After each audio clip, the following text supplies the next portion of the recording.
Hello, আসসালামু আলাইকুম viewers.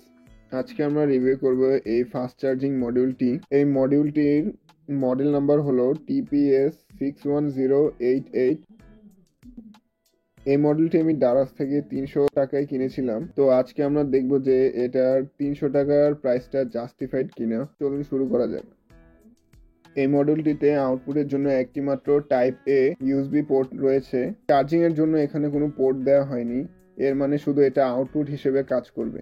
আপনারা যদি এই মডিউলটি দিয়ে পাওয়ার ব্যাংক তৈরি করেন, আলাদাভাবে চার্জিং এর জন্য কোনো মডিউল ইউজ করা লাগবে। এই মডিউলটিতে TPS61088 একটি আইসি ইউজ করা হয়েছে। এখানে এই আইসিটির ইনপুটে সর্বনিম্ন 2.7 ভোল্ট থেকে 12 ভোল্ট পর্যন্ত ইউজ করা যাবে, কিন্তু এই মডেলটি 12 ভোল্ট সাপোর্ট করে না।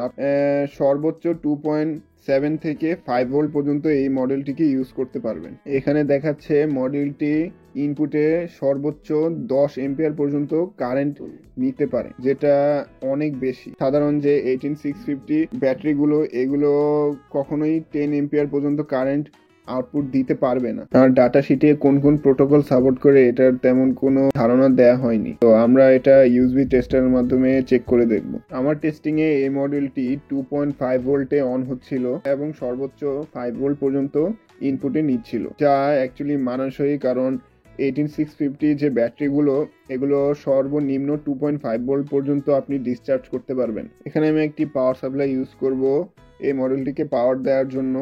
এখানে আমি 4 ভোল্টে সেট করে রাখছি। এই মডেলটি আউটপুটে কোনো লোড না থাকলে কোনো ধরনের পাওয়ার কনজিউম করে না। এই মডেলটির এই দিকটি আমার খুবই পছন্দ হয়েছে। ইউএসবি টেস্টারের মাধ্যমে এখন চেক করে দেখব যে এই মডেলটি কোন কোন প্রোটোকল সাপোর্ট করে।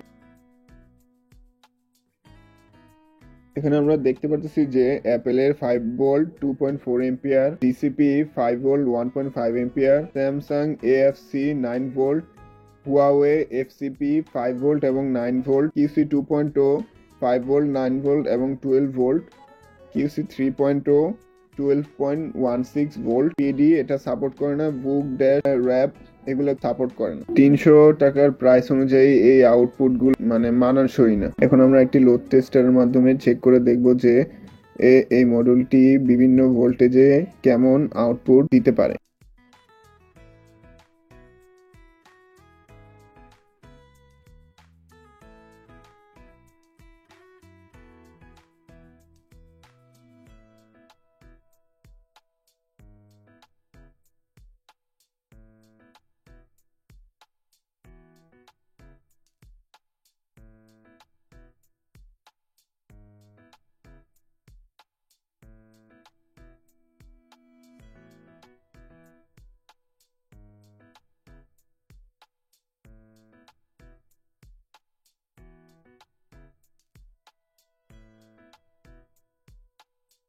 আমরা এখানে দেখতে পাচ্ছি যে এই মডেলটি 5 ভোল্টে সারপ্রাইজিংলি 6.29 এম্পিয়ার দিতে পারে, কিন্তু আউটপুটে ভোল্টেজ ড্রপটা একটু বেশি হয়ে গেছে, 4.22 ভোল্টে এসে পড়ছে এবং এটা ইনপুটে 11 এম্পিয়ার পর্যন্ত নিচ্ছে, যেটা অনেক বেশি।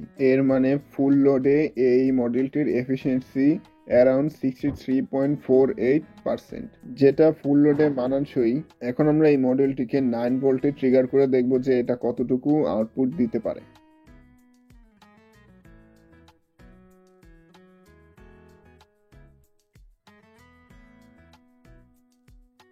এই মডেলটি 9 ভোল্টে অ্যারাউন্ড 3.25 এম্পিয়ার পর্যন্ত দিতে পারে।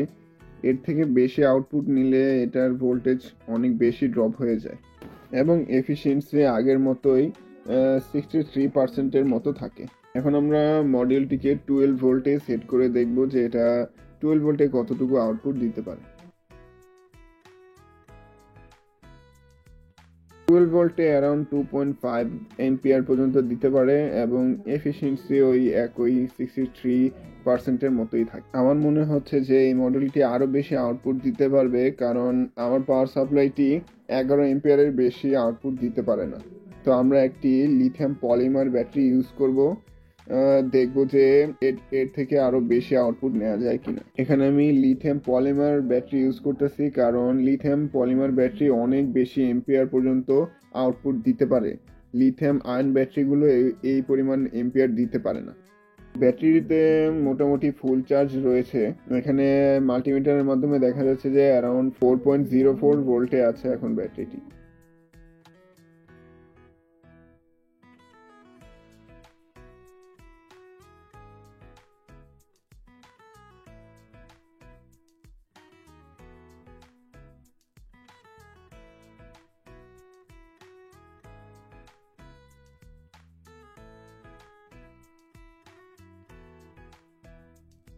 এখানে দেখা যাচ্ছে ব্যাটারিটির সাথে এই মডেলটি 5 ভোল্টে প্রায় 7 এম্পিয়ার পর্যন্ত আউটপুট দিতে পারতেছে, যেটা মাইন্ড ব্লোয়িং। এখন আমরা দেখব 9 ভোল্টে এই মডেলটি কতটুকু আউটপুট দিতে পারে।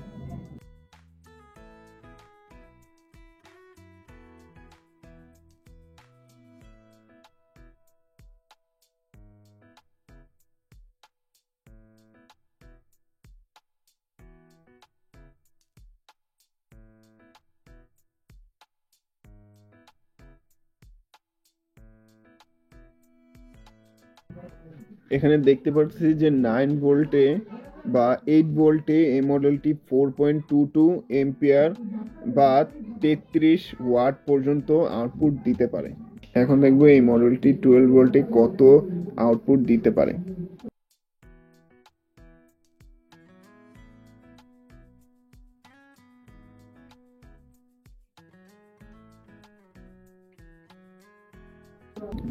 এখানে আমরা দেখতে পারতেছি যে 12 ভোল্টে বা 11 ভোল্টে এই মডেলটি অ্যারাউন্ড 3 এম্পিয়ার দিতে পারতেছে বা 33 ওয়াট পর্যন্ত আউটপুট দিতে পারতেছে। এখন আমরা একটি পাওয়ার ব্যাংক নিয়ে দেখব যে এই মডেলটি এই পাওয়ার ব্যাংকটিকে ফাস্ট চার্জ করতে পারে নাকি। আমরা দেখতে পাচ্ছি যে এই মডেলটি এই পাওয়ার ব্যাংকটিকে অ্যারাউন্ড 18 ওয়াটে ফাস্ট চার্জ করতেছে। একটু আগে আমরা দেখেছিলাম যে এই মডেলটি অ্যারাউন্ড 33 ওয়াট পর্যন্ত সাপোর্ট করে।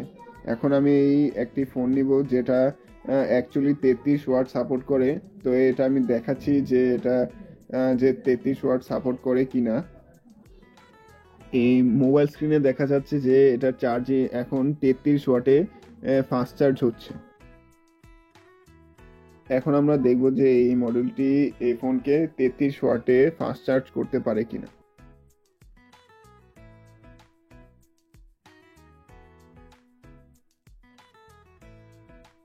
আমরা দেখতে পারতেছি যে এই ফোনটিকে এই মডেলটি ফাস্ট চার্জ করতেছে, কিন্তু 33 ওয়াটে না, অ্যারাউন্ড 17 ওয়াটে, যেটা খুবই ডিসঅ্যাপয়েন্টিং।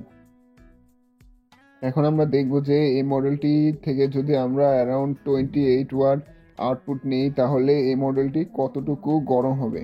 তো এই জন্য আমি এখানে মাল্টিমিটারটিকে টেম্পারেচার মোডে সেট করে এটার প্রোবটিকে আইসিটির নিচে টেপ দিয়ে লাগিয়ে নিয়েছি।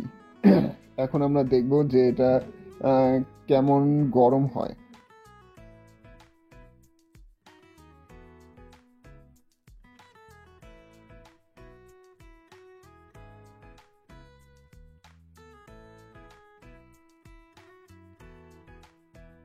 আমি এই মডেলটিকে অ্যারাউন্ড 1 মিনিট 30 সেকেন্ড পর্যন্ত চালিয়ে রেখেছিলাম। এরপরে এটা একা একাই অফ হয়ে যায় ওভারহিট হয়ে। এটা এত বেশি হিট হয়ে যায় যে এর নিচে যে টেপটা লাগিয়েছিলাম প্রোবটার সাথে সেটা গলে যায়। এখন আপনারা অবশ্যই জানতে চাবেন যে 300 টাকায় এই মডেলটি কি জাস্টিফাইড কিনা। আমার মতে এটা একটু জাস্টিফাইড না, কারণ প্রথমত এখানে আপনি ব্যাটারি চার্জ করতে পারবেন না, আলাদাভাবে কোনো ধরনের চার্জিং মডিউল নিতে হবে।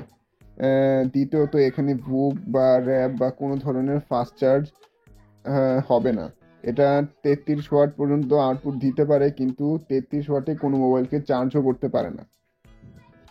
এবং আউটপুটে আপনাকে অনেক হাই ডিসচার্জের ব্যাটারি ইউজ করতে হবে। আপনি কোনো ধরনের ল্যাপটপের ব্যাটারি ইউজ করতে পারবেন না। আপনারা হয়তো বা ভাবছেন যে লিথিয়াম পলিমার ব্যাটারি ইউজ করবেন, কিন্তু এই মডেলটিকে তৈরি করা হয়েছে লিথিয়াম আয়ন ব্যাটারির জন্য। কারণ লিথিয়াম আয়ন যে ব্যাটারিগুলো এগুলো 2.5 ভোল্ট পর্যন্ত ডিসচার্জ হতে পারে, কিন্তু কিন্তু লিথিয়াম পলিমার যে ব্যাটারিগুলো এগুলো 3 ভোল্টের নিচে ডিসচার্জ করলে সমস্যা।